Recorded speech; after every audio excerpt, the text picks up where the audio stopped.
Hey, ¿qué pasa, chicos? Bienvenidos a un nuevo vídeo de Zuo and Company. Esta es parte de la company. En este vídeo vamos a continuar resolviendo las preguntas que nos hicisteis hace varias semanas. Vamos a seguir el mismo formato de antes, es decir, ella me va a ir preguntando vuestras dudas y yo voy a ir resolviéndolas. Esperamos que os resulte interesante y vamos a por ello. Nuestro amigo Jesús Gago nos pregunta, ¿cómo haces tú, cómo limpias tú un degradado? Ya que en el vídeo sobre veladuras comentas que no es tu manera favorita de limpiar un degradado. Sí, bueno, es una buena pregunta, la verdad, porque, como bien comentas, en ese vídeo yo dije que las veladuras se pueden utilizar para limpiar un degradado, pero es un proceso bastante tedioso y bastante largo. Tengo que hacer un vídeo explicando en detalle cómo limpio yo las transiciones, pero básicamente lo que yo hago es comerme la sombra o comerme las luces. ¿Qué quiero decir con esto? Vamos a suponer que yo tengo un salto de color entre la base y la luz. Yo lo que hago es coger un tono intermedio entre ambos colores y aplico esa trazada de la base a la luz. Por lo tanto, me estoy comiendo la luz que he utilizado anteriormente y luego vuelvo a iluminar utilizando el proceso normal. Y con la sombra hago lo mismo. Pero, como os he dicho, haré un vídeo detallado sobre esta técnica que creemos que os resultará realmente interesante. En la siguiente pregunta, Toñete hace una pregunta quizá un poco más avanzada o un poco más Complicada, compleja, ¿sí? que es que cómo destacarías una figura o un elemento de una escena sin que se perdiera la ambientación cromática de la misma. ¿Cómo la resaltarías? Bueno, Toñete, a ti también te tengo que saludar, por supuesto. Te tengo especial cariño porque formaste parte de los primeros alumnos de la Academia de Patreon y desde aquí, desde nuestro feudo, te mandamos un saludo. La verdad es que, va preguntita te has marcado, amigo. Sí, pero no, es muy interesante, es compleja, pero muy interesante. Personalmente yo apenas nunca he pintado una escena con más de un elemento. Yo hasta la fecha he pintado figuras sueltas, ambientadas mejor o peor, con un fondo mejor o peor, con una peana más trabajada o menos trabajada, pero solo una única pintura. No obstante, voy a tratar de responderte a cómo lo haría yo, cómo haría yo esto. Pues bien, yo trabajaría o me centraría en trabajar de diferente manera la iluminación de la escena y la saturación de la escena. ¿Qué quiero decir con esto? Yo me enfocaría en una figura, en la figura principal, que normalmente la situaría en la zona central de la escena, de todo el conjunto, y a esta le daría una mayor iluminación y también, sobre todo, una mayor iluminación y un toquecito más de saturación del color. Por ejemplo, si para las luces de una cara, de una figura secundaria hemos llegado al 50% de carne base, en las luces de la figura principal llegaría a un 75% de este color.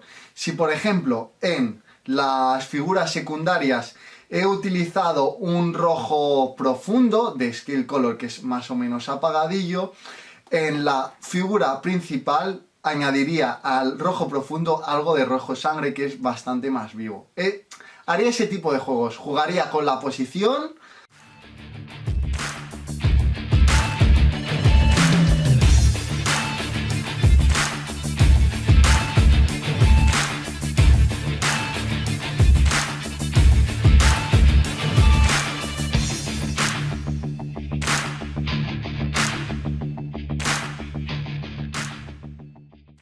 Situando la figura en una zona central, jugaría con la iluminación, iluminando más la figura principal, y con la saturación, saturando ligeramente, porque esto es más complicado y se nos puede ir de madre, la figura principal. Una pregunta doble de Fran M, que te dice que si tú utilizas guases y aunque dice que él no es muy fan de ellas porque si no vas con cuidado te quedan muy guarras, ¿no? ensucian toda la miniatura. Buen criterio tienes, amigo, la verdad. Bueno, vamos, luego me realizas la segunda pregunta, sí, ¿no? sí. Vale, voy a responder a esta y luego a la siguiente, lógicamente. Yo no utilizo guases, no las utilizo. ¿Por qué? Porque creo que hay mejores maneras para sombrear, aunque es cierto que si manejas bien este tipo de pinturas, se logran unos resultados bastante rápidos.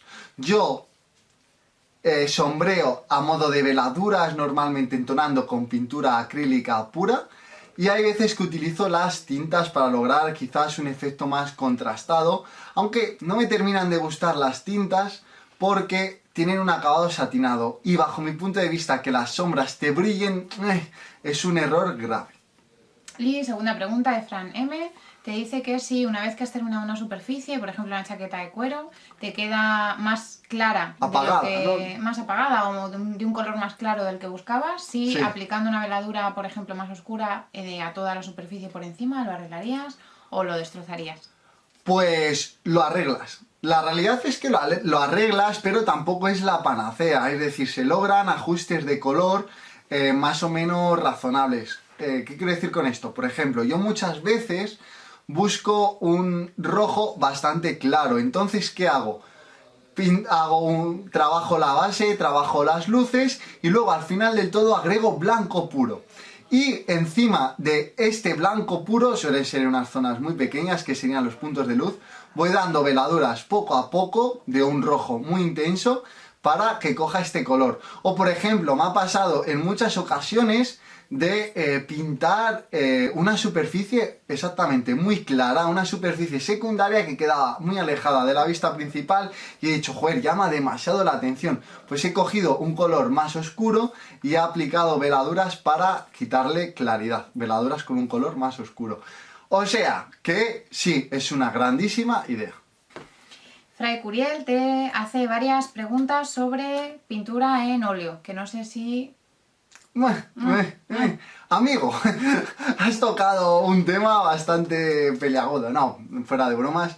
Que sepas que hemos tenido en cuenta tu pregunta, pero no te podemos ayudar porque solamente he pintado una vez con óleos y fue hace muchísimos años, por lo tanto no sé responderte a tus preguntas, simplemente, ¿vale?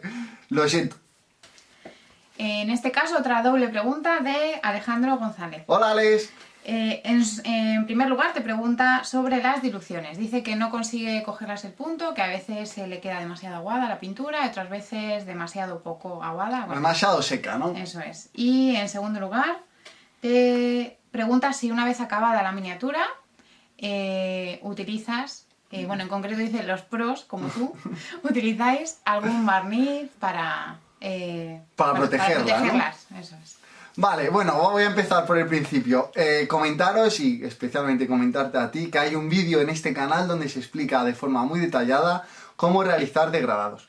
Pero tal y como escribes el mensaje, creo que el problema que tienes es que logras una buena textura, un buen grado de disolución, pero no descargas bien la pintura en un papel de cocina, por lo tanto, cuando la aplicas te queda demasiado goterón, ¿vale? Por lo tanto, simplemente descargando más el pincel, creo que obtendrás buenos resultados. No obstante, revisa ese vídeo porque creo que será de tu interés. Con respecto a la segunda de las preguntas, yo no barnizo las miniaturas para protegerlas porque no juego con ellas, entonces no las manoseo. Pero sí que los jugones hacen esto para protegerlas. Sí que es cierto que yo utilizo a veces el barniz mate cuando una pintura me ha satinado para evitar este efecto. Y sí que es cierto que a veces busco un efecto brillante y utilizo barniz satinado o barniz brillante. Siguiente pregunta, Fernando Seco. Quiere saber cuando tienes un salto entre una zona más clara y otra más oscura, un salto en el degradado, ¿no? Un salto en el degradado, eso es. ¿Qué color utilizas en la veladura para arreglarlo? ¿O veladuras de qué color utilizas para arreglar esto? Pues para limpiar esta superficie yo lo que te recomiendo es mezclar al 50% ambos colores. Es decir, si tú tienes rojo profundo en la base y rojo Antares en la luz y quieres realizar una transición entre ambos cortes, entre ambos colores, pues te recomiendo realizar veladuras mezclando 50% de rojo profundo y 50% de rojo Antares. Nuestro amigo Mario González te pregunta que... ¿Nos o te? A ti. A todos. A todos. Cuando vas a hacer un efecto OSL... Un efecto de luz dirigida, para Sí. los que no conozcáis lo que significan estas siglas. Sí, comienzas a trabajar este efecto OSL desde el principio o trabajas la superficie de forma normal y una vez que ya has terminado de pintarla, haces El efecto en sí. Bueno, pues yo personalmente hago la segunda opción. Yo siempre que trabajo un efecto de luz dirigida, primero pinto la superficie como si no tuviera este efecto y luego se lo aplico, le realizo este efecto. Por ejemplo, quiero trabajar un efecto de luz dirigida amarillo sobre una cara. Yo pinto la cara con colores carne normales y luego con veladuras y no tan veladuras realizo este efecto. Creo que de esta manera es más sencillo, sobre todo para principiantes y gente con un nivel intermedio, aunque es cierto que la otra forma, pero es mucho más compleja, se logran mejores resultados. Vamos con la pregunta de Carmen Ciuro, la primera chica. Creo. Sí. Animaros. Sí. Animaros, chicas, que es un arte muy entretenido. Carmen nos pregunta o te pide ayuda para pintar pieles verdes orcos nivel avanzado. Bueno, es una pregunta bastante general, pero te voy a dar una serie de pautas a ti y a todos tus compañeros. Pero a ti el primero. A ti la primera. Comentar que, bajo mi punto de vista, para lograr unos resultados más profesionales, por así decirlo, en cualquier tipo de piel, en cualquier tipo de superficie, lo más interesante suele ser utilizar bastantes tonos. Es decir, por ejemplo, en un orco, vamos a suponer que tenemos un brazo de un orco aquí hipertocho.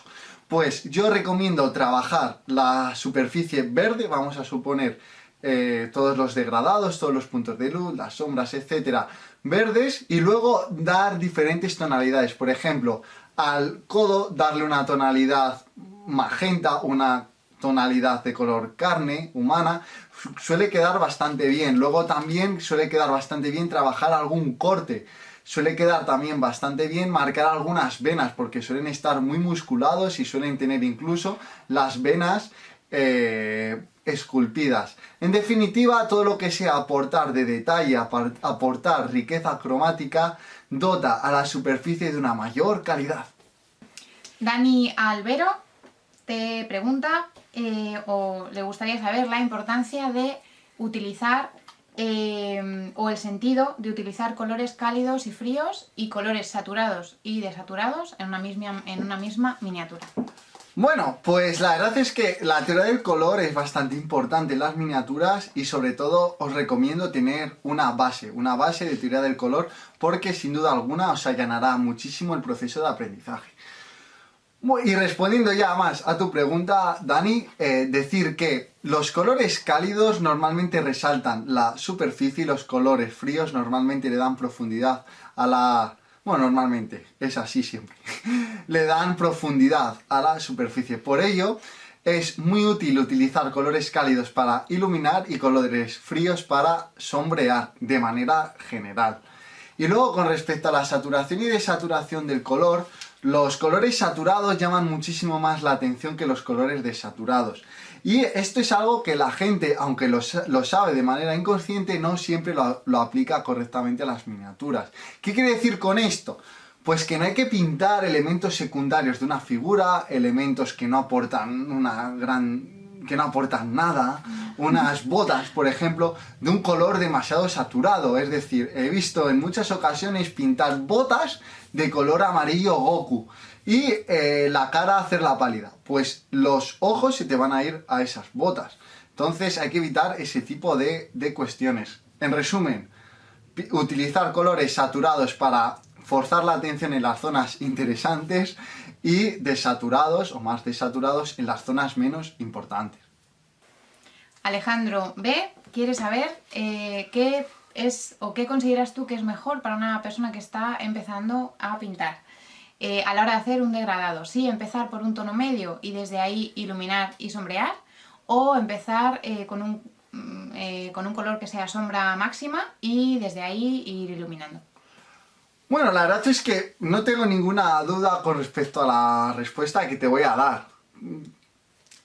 Pero antes de ello, quiero comentarte que en el mensaje comentas que estás bastante o que estás medianamente desanimado. Decirte que no desistas, que con paciencia, sabiendo escuchar con humildad y poniendo los conceptos básicos en práctica y básicamente pintando, se logran buenos resultados en el medio y largo plazo. Por lo tanto, te animo a que continúes con tu camino como pintor de miniaturas y estoy seguro de que lograrás buenos resultados. Respondiendo a tu pregunta, no tengo ninguna duda de que es mejor partir de un tono medio e ir iluminando e ir sombreando, porque el otro método es bastante malo, bastante dificultoso. ¿Por qué es muy difícil? Porque los colores agarran muy mal sobre superficies oscuras. Entonces, si tú partes de un color de sombra profunda, que por definición será un color bastante oscuro, te va a costar horrores, te va a costar horas y horas lograr ir subiendo en luminosidad, ¿no? Y además, pintar sobre colores oscuros da un acabado bastante más apagado que si nosotros trabajamos sobre una superficie menos oscura o más intermedia. Por lo tanto, el mejor método para pintar y lograr un buen nivel es sin duda alguna, bajo mi punto de vista, por supuesto, es capa base, luces, puntos de luz, sombras, perfilados en sombra y perfilados en luz. Y de nuevo, mucho ánimo, Alejandro. Tú puedes. Lo creemos firmemente. Siguiente pregunta, José Manuel Hernández. Y última. Nos dice que está pensando en pintar un ejército de Nurgle y qué colores o gamas de colores usarías. Bueno, la verdad es que no estoy muy puesto en este estilo de ejércitos, pero sí que me gustaría darte una serie de consejos. Te recomiendo utilizar muchos efectos óxido, muchos efectos de sangre. El de Green Stuff, el efecto de sangre es bastante interesante. Y sí, en general, suciedad, una pintura bastante orgánica, suele quedar bastante bien. Creo que los ejércitos más chulos que he visto pintados con esta temática son los que han sido pintados con colores verdosos con efectos de óxido bastante rojizos. ¿Por qué suele quedar bastante bien esta combinación de colores o bastante contrastada esta combinación de colores de verde y rojo? Pues porque son colores complementarios en el círculo cromático y si los metes dentro de una superficie van a quedar totalmente definidos. Bueno, estos serían mis consejos y espero que te resulten interesantes. Ya hemos terminado con los vídeos respondiendo a vuestras preguntas y de hecho se nos ha hecho súper oscuro. Sin embargo, bueno, esperamos que se nos vea medianamente bien. Deciros que estamos muy contentos con la acogida de esta propuesta y creemos que será interesante realizar dentro de varios meses otra ronda más de preguntas para ir resolviendo vuestras dudas. Sin más, chicos, esperamos que os guste el contenido de este canal y no olvides suscribirte y activar la campanita para estar al tanto a todas las novedades. Sin más, chicos, nos vemos en la próxima. Hasta otra.